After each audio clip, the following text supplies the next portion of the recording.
ఏర్పడ్డాం. మరి 98 దశకం నుంచి 2004 వరకు కుల దూషణలు ఎక్కువైపోయినాయి పాలిటిక్స్లో. ఏ స్థాయికి ఎక్కువైపోయినాయి అంటే దాని పీక్ వైసీపీ వచ్చిన తర్వాత ఇంకా జర్నలిస్ట్లో కూడా కులాలతో తిట్టడం ప్రారంభించేశారు. ఇంకా అది పరాకాష్ట. ఈ స్థాయికి మనందరం దిగజారిపోతే అంటే ఒక నాయకుడు తప్పు చేస్తే లేదంటే అంటే ఏ స్థాయికి వెళ్ళిపోయినాయి అంటే ఇవన్నీ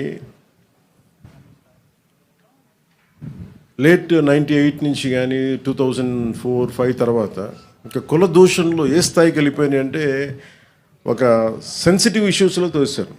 ఇష్యూస్ని డైవర్ట్ చేయడానికి ఒక తప్పు జరిగింది ఎవరైనా లేవనెత్తితే ఆ వ్యక్తిని కుల దూషణలతో తిట్టడం, ఏదైనా మాట్లాడితే సెన్సిటివ్గా అయిపోవటం, వీటన్నిటికీ ఎక్కడ మేము చరమాంకం పలకాలనుకున్నాం. ఇది జనసేన మూల సిద్ధాంతంలో ఒకటి కులాల ఐక్యత. అంబేద్కర్ గారు చెప్పినట్టు కుల నిర్మూలన జరుగుద్దో లేదో మాకు తెలియదు, కానీ కులాల ఐక్యత, కులాల ఇంటర్డిపెండెన్సీ, పరస్పర సహకారం చాలా చాలా అవసరం. ఈ ఒరవడి కనుక కొనసాగితే అడ్మినిస్ట్రేషన్ కూడా చాలా కష్టం అయిపోతుంది. ఒక వ్యక్తి తప్పు చేస్తే ఆ వ్యక్తిని నిందించాలి కానీ ఎంటైర్ కులాన్ని నిందించే పరిస్థితులు. అసలు వైసీపీ ఏ స్థాయిలో ఉంది అంటే గతంలో చూస్తే ఒక ఎమ్మెల్సీ హత్య చేసి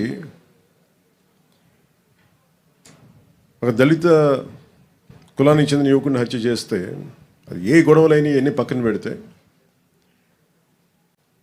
శవాన్ని ట్యాక్సీలో పెట్టి ప్యాక్ చేస్తే వాళ్ళని వీళ్ళు వెనకేసుకొస్తారు. అక్కడ మళ్ళీ ఒక దళిత సంఘాలు కూడా మాట్లాడడం మళ్ళీ. అలాగే డాక్టర్ సుధాకర్ గారిని కరోనా టైంలో చంపేస్తే, ఆయన్ని మానసికంగా హింసించి చంపేస్తే మళ్ళీ అక్కడ ఏ సంఘాలు మాట్లాడడం.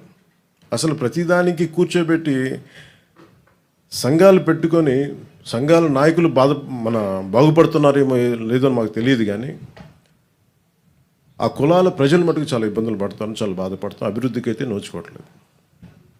ఇంకెక్కడో ఈ మధ్యన మరీ బరి తెగించి వీళ్ళకి అధికారం పోగానే ఇంకా ఇష్టారాజ్యంగా తిట్టడం, కుల దూషణలు, కులాల పేరు మీద మాట్లాడటం,